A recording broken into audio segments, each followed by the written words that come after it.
부르시게 박혔네. 예, 뭐다? 예, 부르시게 박혔네.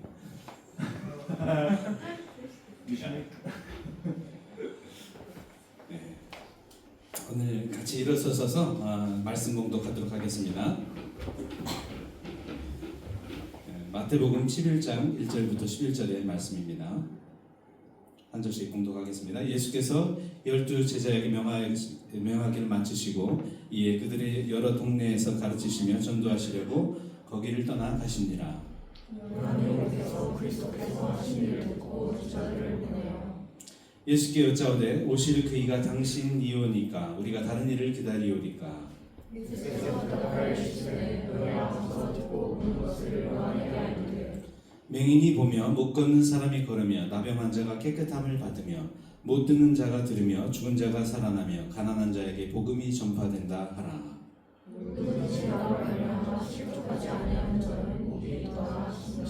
그들이 떠나매 예수께서 무리에게 요한에게 대하여 말씀하시되 너희가 무엇을 보려고 광야에 나갔더냐? 바람에 흔들리는 갈대냐? 너희가 무엇을 보려고 나갔더냐?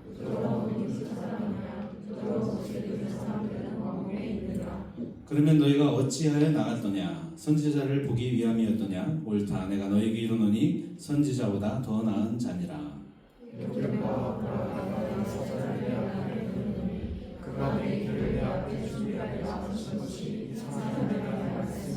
같이 읽겠습니다. 내가 진실로 저에게 이르노니 여자가 낳은 자 중에 세례 요한보다 큰 이가 일어남이 없도다. 그러나 천국에서는 극히 작은 자라도 그보다 크니라. 아멘. 자리에 앉으시기 바랍니다.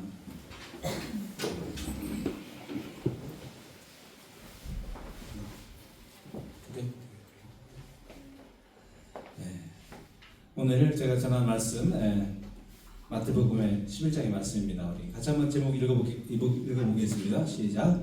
무엇을 보려고 나갔더냐?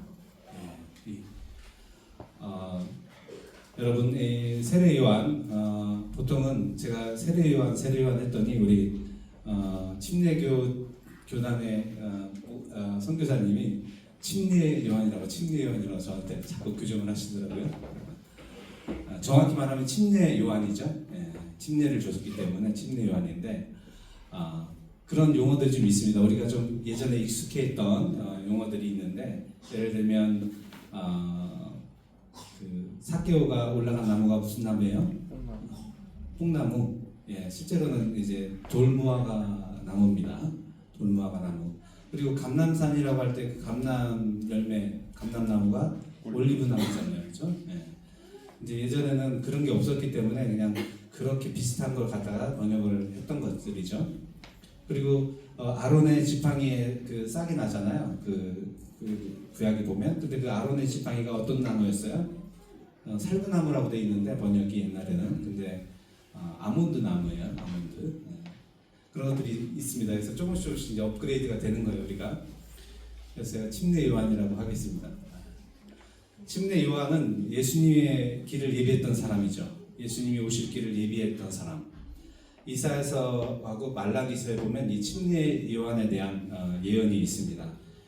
이사야서에 보면 광야에서 외치는 자의 소리다. 예수님의 여호와의 길을 예비하는 그런 사람이라고 기록이 되어 있습니다. 요한은 예수님보다 얼마나 나이가 많아요? 6개월 많습니다.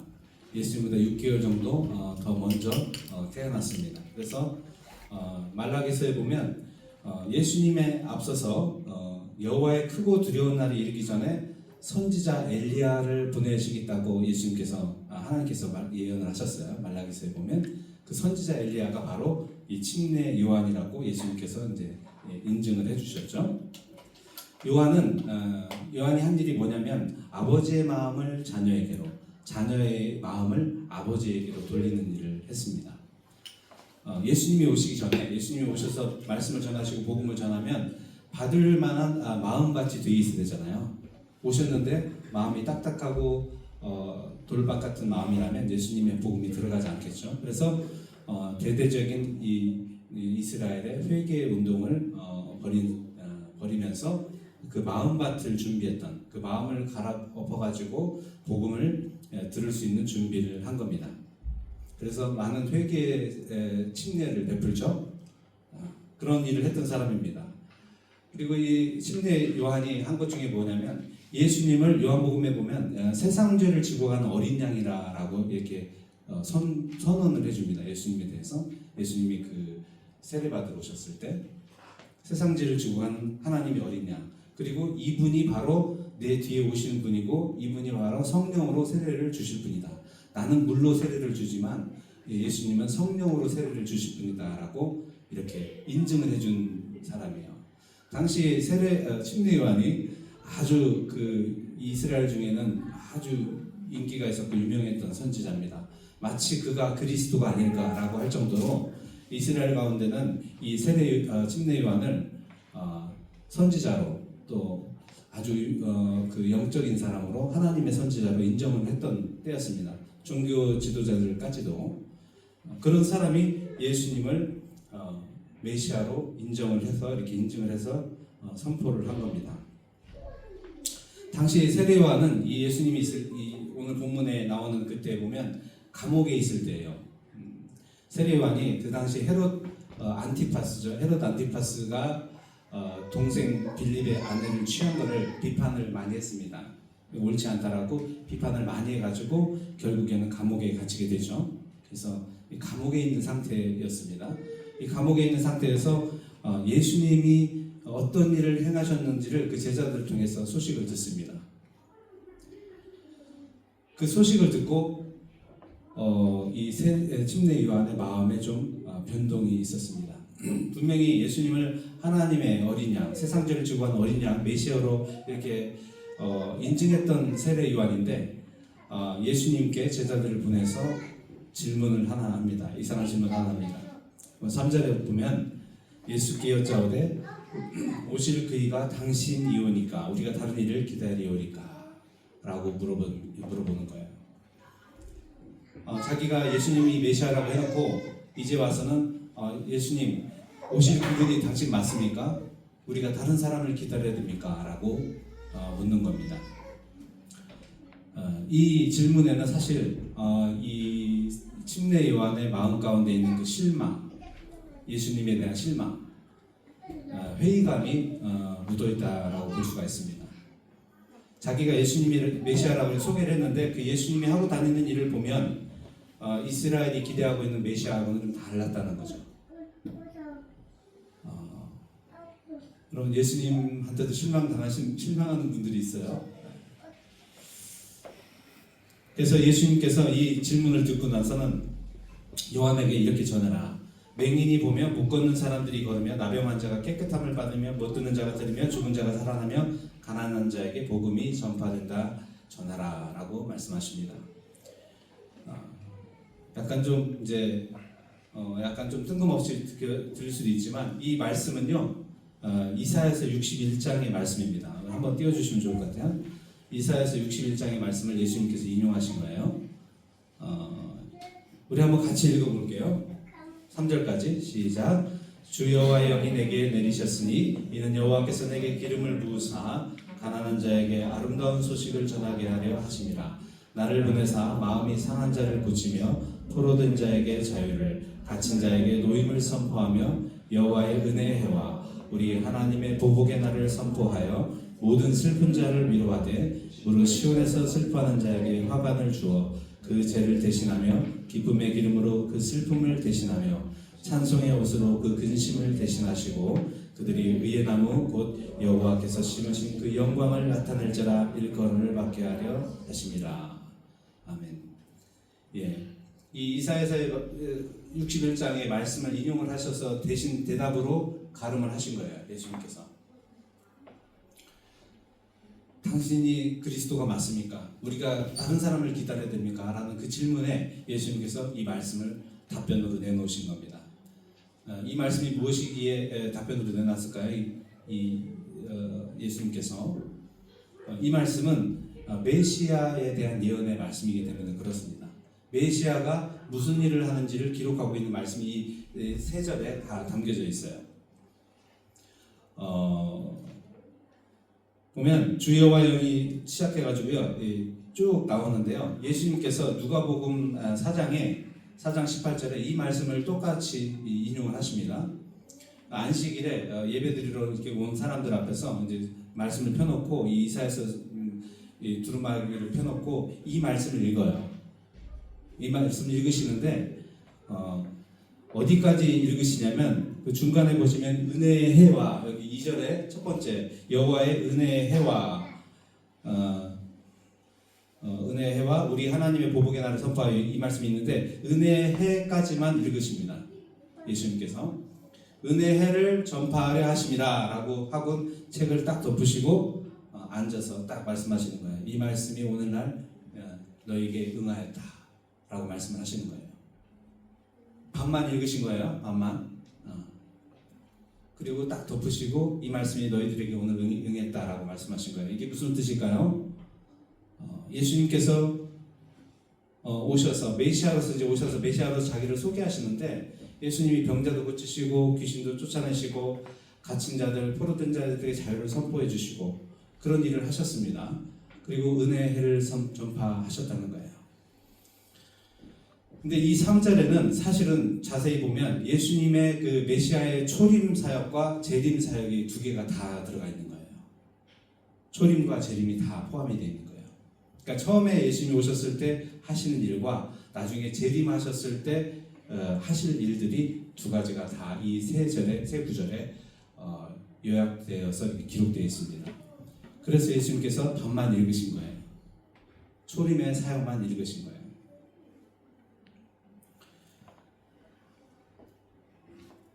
그래서 예수님이 하신 일, 나는 메시아에 대한 기록된 말씀처럼 그대로 나는 사역을 하고 있다. 나는 메시아로서 기록된 대로 그 일을 해오고 있고 그 말씀을 성취하고 있는 사람이다. 라고 답변을 주신 겁니다. 요한한테. 내가 메시아냐고 물어봤지? 나는 말씀에 기록된 대로 그대로 하고 있는 거야. 라고 말씀하시는 겁니다. 그래서 예수님께서는 병자들을 고쳐주시고 오늘 이 말씀처럼 가난한 자에게 아름다운 복음을 선포하시는 일을 하셨던 겁니다.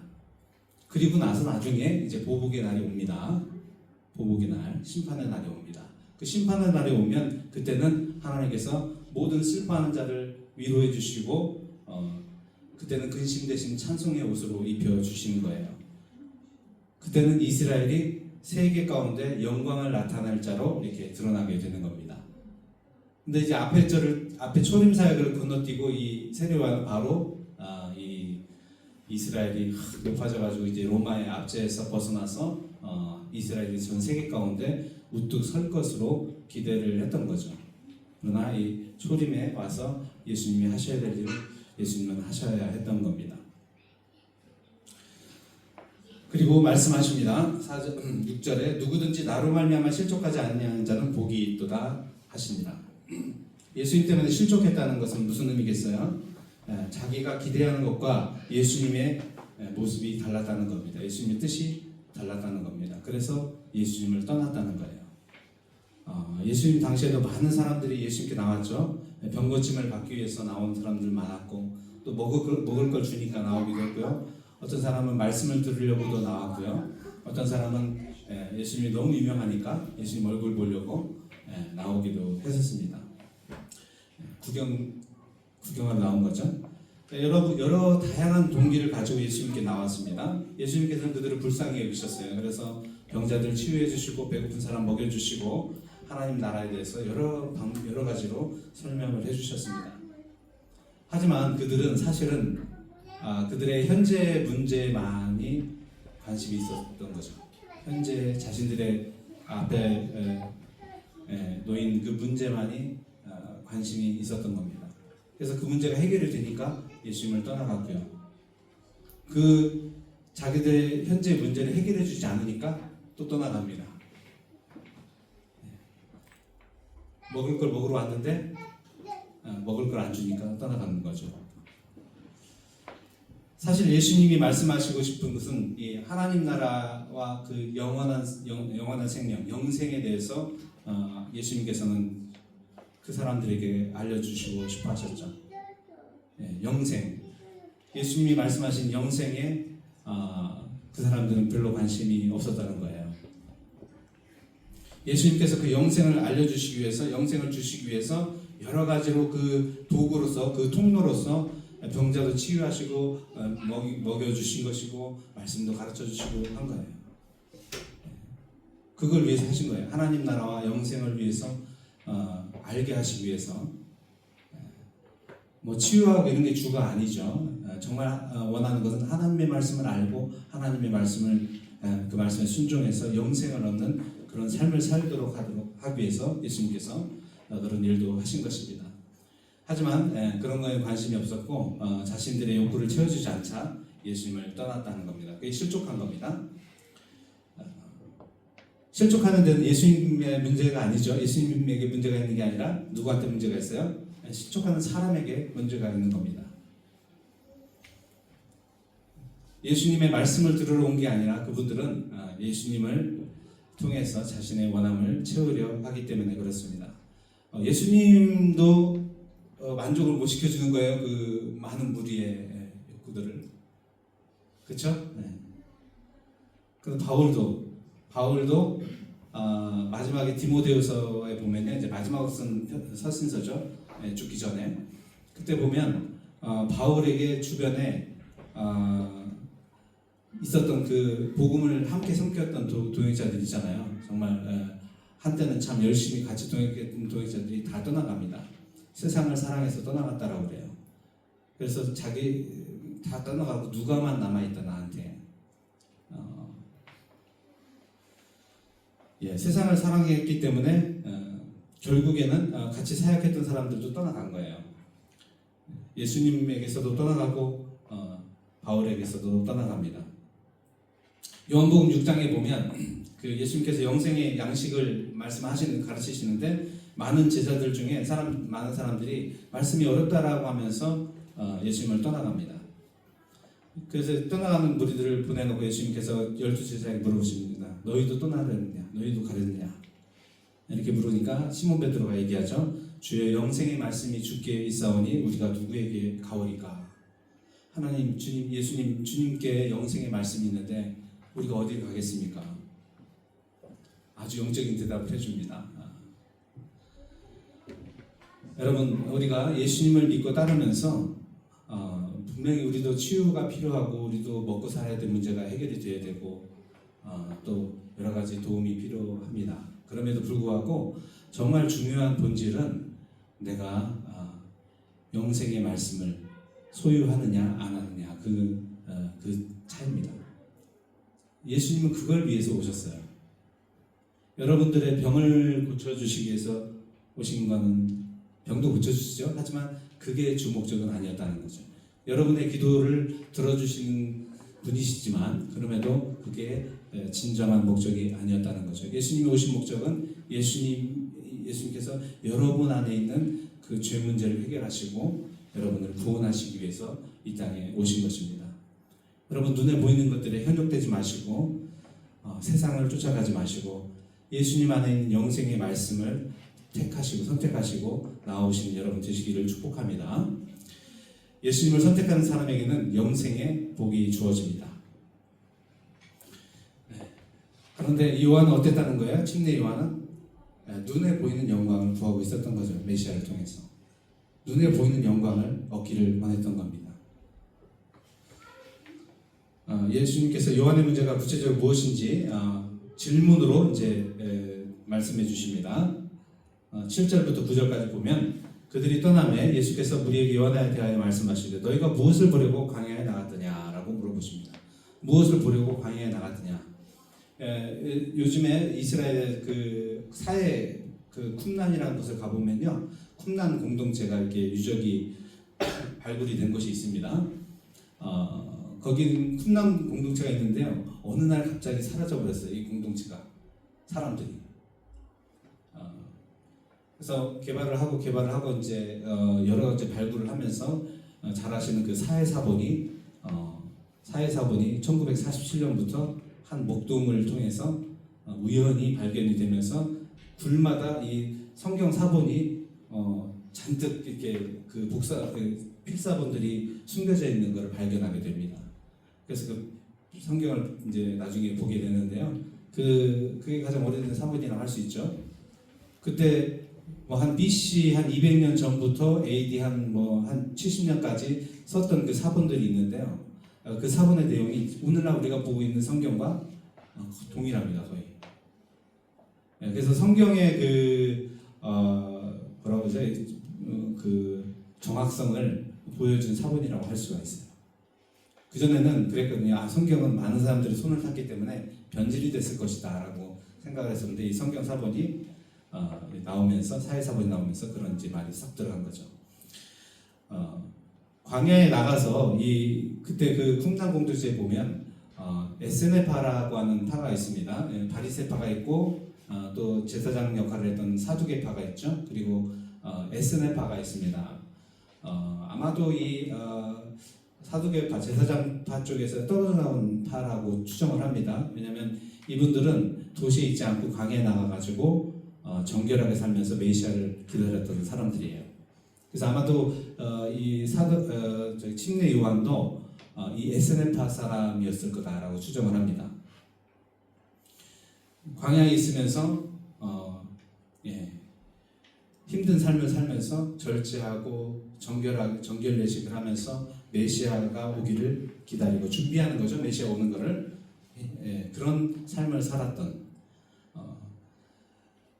그런 사람들이었어요. 그래서 광야에 나간 이유가 무엇이냐? 너희가 무엇을 보려고 광야에 나갔느냐?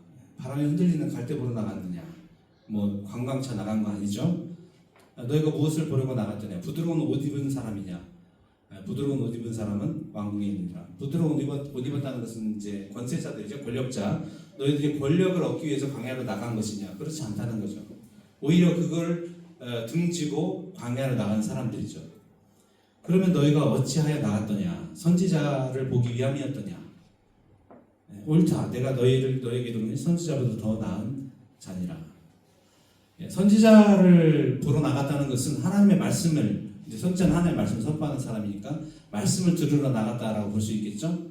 근데 단순히 말씀을 들으러 나간 게 아니라 선지자보다 더 나은 자 메시아를 보러 나간 것입니다. 이 사람들은. 그래서 너희들이 광야로 나간 것이 메시아를 보러 나간 것 아니냐. 너희들이 세상의 영광을 뒤로하고 정말 힘들게 절제된 삶을 살면서 그 쿰난 공동체에 보면 발굴된 것 중에 그 청동판에다가 규율을 갖다 그들의 조직이라든 그 규율이 있습니다. 어떤 규율을 지켰는지 그런 엄격한 규율을 지키면서 거기서 마치 수도사처럼 그렇게 예수님이 오심을 기다렸던 것은 예수님을 내가 얻기 위한 내가 영생을 소망하는 그 마음이 있었기 때문에 그렇게 했던 거죠. 그런데 예수님께서 이 질문을 하시는 이유가 뭡니까? 너희들이 그렇게 광야에 나가서 절제되고 정결한 삶을 살겠다고 노력하더니 지금 바라보고 있는 너희들이 믿고 있는 메시아, 네가 원하는 메시아는 뭐다? 눈에 보이는 영광을 가져다줄 메시아를 기다리고 있다는 거죠. 침례 요한이.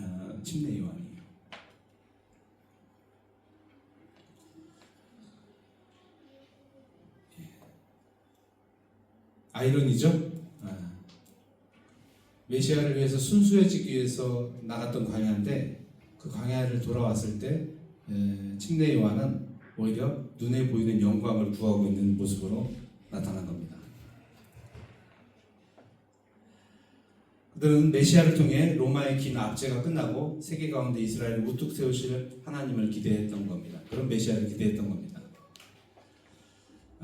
여러분 요한은 예수님을 태중에서부터 알아보고 기뻐했던 사람이죠.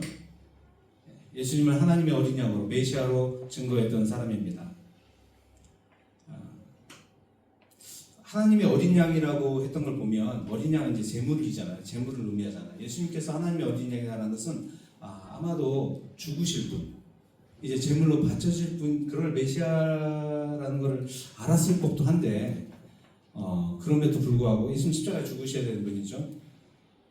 하나님의 어린 양으로 표현했다는 것은 이제 제물로 봤다는 얘기인데 그럼에도 불구하고 예수님이 어떤 메시아인지는 알지 못했던 것 같습니다. 예수님이 무엇 때문에 이 땅에 왔는지 침례 요한은 알았어야 했습니다. 예수님은 죄에 눌린 영혼들을 구원하시기 오신 거지 이스라엘을 로마의 압제로부터 해방시키기 위해서 오신 게 아닙니다. 예수님의 나라는 이 땅에 속한 것이 아니기 때문에 그렇습니다. 예수님은 우리의 영혼을 죄에서 구원하러 오시고 우리를 영생의 길로 인도하시기 위해서 오신 것이지, 우리의 먹고 사는 문제, 우리의 치유 문제, 병 문제, 그런 것들만을 위해서 오신 분이 아니십니다. 주 목적, 아까 말씀드렸지만 죄를 대속하시고 죄인을 구속하시기 위해 오신 것입니다. 여러분을 하나님을 믿는 하나님의 백성으로서 하나님의 말씀을 귀 기울여 듣고 순종하고 경외함으로 하나님의 말씀에 따라서 살아가는 그런 하나님의 사람들로 세우기 위해서 예수님께서 그 모진 희생을 감당하신 겁니다. 여러분은 십자가에 달리신 예수님께서 무엇을 얻기를 원하십니까?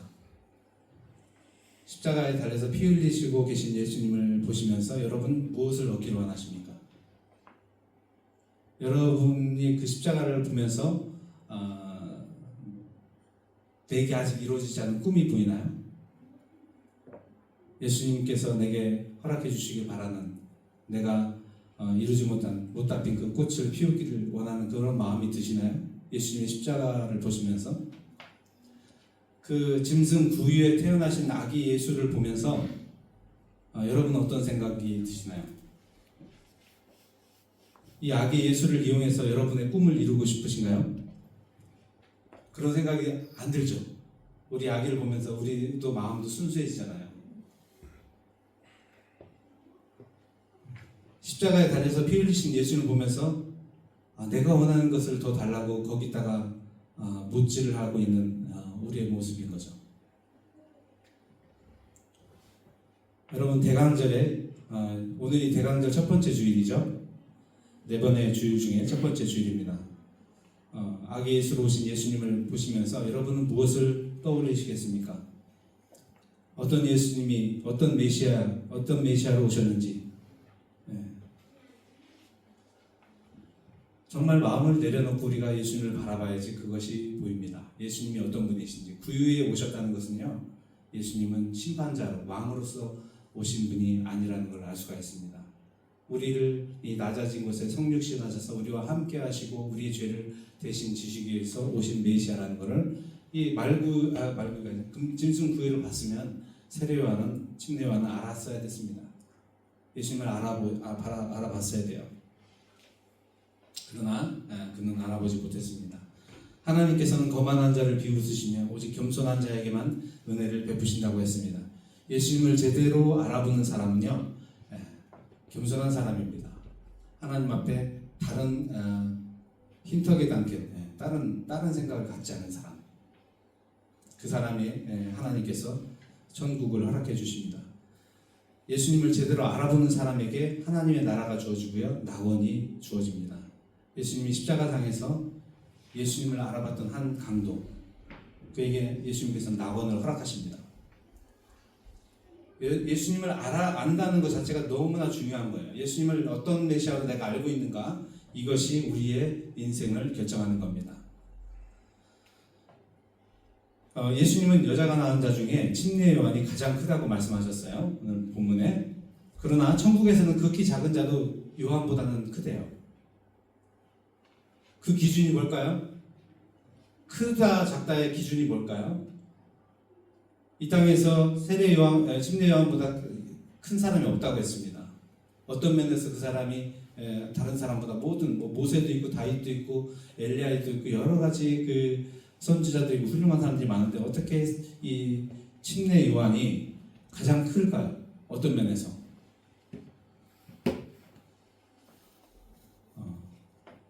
예수님을 메시아로 알아본 사람이기 때문에 그렇습니다. 예수님을 메시아로 알아본 사람이 이 침례 요한만큼 자세하게 알아봐서 선언한 사람이 없기 때문에 그렇습니다. 이 땅 가운데서는 침례 요한이 가장 정확하게 예수님을 알아본 사람이에요. 근데 잘 알아봤어요? 아니면 잘 못 알아봤어요? 끝에 보니까 잘 못 알아봤습니다. 정말 예수님이 어떤 메시아인지를 선포를 하고 했긴 했지만 정확히 알지는 못했던 거죠. 그래서 천국에 있는 지극히 작은 자보다 이 세례 요한이 아무리 커도 그 사람 천국에 있는 지극히 작은 자보다 작다는 거예요. 왜냐하면 천국에 가면요 모든 사람이 예수님이 어떤 메시아인지를 다 완벽하게 클리어하게 알기 때문에 그렇습니다. 물어볼 필요가 없어요. 그때는 우리가 가게 되면 지금은 흐릿흐릿하게 예수님에 대한 이미지가 우리가 남아있지만 천국에 가게 되면 이 예수님에 대한 아주 클리어한 이미지를 갖게 됩니다. 물어볼 필요가 없어요. 예수님이 누군지 뭐 어디 계신지 딱 보면 이게 예수님이구나를 알게 됩니다. 그래서 지극히 작은 자보다 천국에 있는 지극히 작은 자보다 지금 이 요한이 가지고 있는 지식, 예수님에 대한 지식은 비교할 수가 없을 정도로 차이가 난다는 겁니다. 여러분 예수님을 아는 지식이 가장 고상합니다. 예수님을 제대로 알아보는 사람이 큰 사람이라는 겁니다. 반면에 예수님을 제대로 모르는 사람은 눈에 보이는 것만을 쫓아가게 되고요. 눈뜬 맹인과 같습니다. 천국에서는 우리가 나중에 이사야서 11장 9절에 예언된 것처럼 예수님을 아는 지식이 충만하게 될 것입니다. 이사야서 11장 9절에 내 거룩한 산 모든 곳에서 해됨도 없고 상함도 없을 것이니 이는 물이 바다 덮음 같이 여호와를 아는 지식이 세상에 충만할 것임이니라. 예수님을 아는 지식이 충만하게 될 것이라는 겁니다. 여러분 이제 예수님을 왜 믿으신지 한번 돌아봤으면 좋겠습니다. 예수님을 통해서 여러분은 무엇을 얻기 원하시나요? 예수님이 주고자 하시는 그 영생을 얻고자 하시는지 아니면 그 외에 다른 것을 원하시는지. 여러분들은 다 영생을 원하시는 줄 믿습니다. 여러분들이 교회에 나오신 이유가 영생을 얻기 위해서 나오시는 거죠? 그렇죠? 예, 그런 줄 믿습니다. 웃는 분들은 다 아멘이라고 생각하고요. 자, 아멘 안 해도 괜찮습니다. 사실 생각해보니까 저희 아들도 아멘을 잘 안 하더라고요. 그러니까 예수님이 주시고자 하시는 영생을 얻기 위해서 여러분이 교회에 나오신 줄 믿습니다. 내가 무엇을 보기를 원하고 예수님을 통해서 무엇을 얻기를 원하는지 잘 살펴보면 내가 예수님을 알고 있는지 잘 모르는지가 드러나게 됩니다. 여러분 내가 생각과 다를 때 뒤돌아보지 않고 예수님을 떠나는 사람들이 있습니다. 결정권은 자신에게 있다고 생각하는 거죠. 내 인생은 나의 것이기 때문에 예수님 좀 마음에 들지 않으면 내가 예수님이 원하시는 게 내 삶과 좀 부담스럽게 느껴지면 예수님을 뒤로하고 버리는 것입니다. 시편 118편에 건축자가 버린 돌이 집 모퉁이의 머릿돌이 되었다라고 기록하고 있습니다. 사람들은 예수님을 십자가에 못 박고 버렸습니다. 그렇지만 하나님은 예수님을 모퉁이의 머릿돌로 높이셨습니다. 여러분 우리는 나를 사랑하셔서 십자가에 피 흘리신 예수님을 바라보는 사람들입니다. 십자가에 달리신 예수님을 보며 얼마나 하나님께서 나를 사랑하시는지 그 사랑의 크기를 시간이 갈수록 알아가는 사람들입니다. 나를 살리기 위해 십자가를 마다하지 않으신 예수님을 가장 귀한 분으로 또 나의 참 주인으로 모시고 섬기는 사람들입니다. 이제는 하나님의 자녀가 됐기 때문에 그분의 뜻에 자원함으로 순종하며 살아가는 사람들이죠. 실족하지 않는 것. 여러분 예수님의 뜻이 다르다고 나하고 뜻이 다르다고 실족하시면 안 됩니다. 누구의 뜻에 내가 굽혀야 될까요? 내 뜻을 주장해야 될까요? 아니면 예수님의 뜻에 순종해야 될까요? 그런 결단의 때에 예수님께서는 십자가를 지고 싶은 마음이 사실 없으셨지만 하나님이 원하셨다는 걸 알고 나서 하나님의 뜻에 순종하십니다. 여러분의 뜻과 예수님의 뜻이 하나님의 뜻이 충돌될 때 어떤 것을 따라 행하셔야 되겠어요? 예수님의 뜻을 따라서 행해야 됩니다. 여러분 그게 생명과 관련이 있기 때문에 절대 미끄러지시면 안 됩니다. 내 뜻을 따라서 행하면 미끄러집니다. 내 인생이. 그 결정적인 순간에 꼭 예수님의 뜻에 순종하는 여러분 되시기 바랍니다. 예수님 안에 거하는 사람은 복됩니다. 영생의 말씀대로 살려고 노력하는 사람은 복됩니다. 진정으로 중요한 영원한 영생을 얻게 될 것입니다. 주의 집에서의 하루가 세상에서의 첫날보다 나은 것입니다. 악인의 장막에 거하는 것보다요, 하나님의 성전 문지기로 사는 것이 훨씬 더 낫습니다. 오만한 자리에 앉아서 같이 웃으면서 비아냥거리는 것보다 주야로 여호와의 말씀을 묵상하는 것이 훨씬 더 복됩니다. 예수님의 울타리 안에서 거하는 것, 예수님의 품 안에서 거하는 것이 가장 복됩니다. 나를 가장 잘 아시는 분과 함께하는 것, 그것이 그 어느 것과도 바꿀 수 없는 복입니다.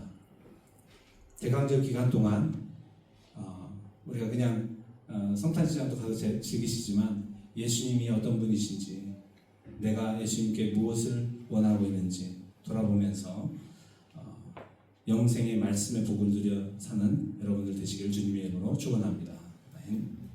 같이 기도하시겠습니다. 하나님 아버지 감사합니다. 하나님, 저는 영안이 열려있지 않아서 이전에는 주님 눈에 보이는 것들을 쫓아서 현혹되어서 그것이 전부인 양 살았던 그런 삶을 살았습니다. 아버지 하나님, 우리 주님께서 오셔서 우리의 영안을 열어주시고 주님께서 주시고자 하시는 그 하나님 나라와 그 영생을 누려 살 수 있는 은혜를 주셨습니다. 아버지 하나님, 내가 하나님을 믿고 따르면서 내가 교회에 와서 신앙생활을 하면서 성경을 읽으면서 나는 무엇을 구하고 무엇 때문에 내가 광야로 나갔는지, 무엇 때문에 내가 이 믿음의 삶을 살게 되었는지 우리는 가끔씩 잊어버릴 때가 있습니다. 아버지 하나님, 주님께서 우리 자적으로 하나님께 성도님들을 축복하시고 눈을 열어주시고 날마다 주의 말씀 앞에 주님이 주시고자 하는 그 영생을 누려 사는, 그 영생을 가장 귀한 가치로 여기고 그 영생을 얻고자 노력하는 주의 백성들 될 수 있도록 축복해 주시옵소서. 감사하며 예수님의 이름으로 기도합니다. 아멘. 같이 일어나셔서 결단 찬양 드리시겠습니다.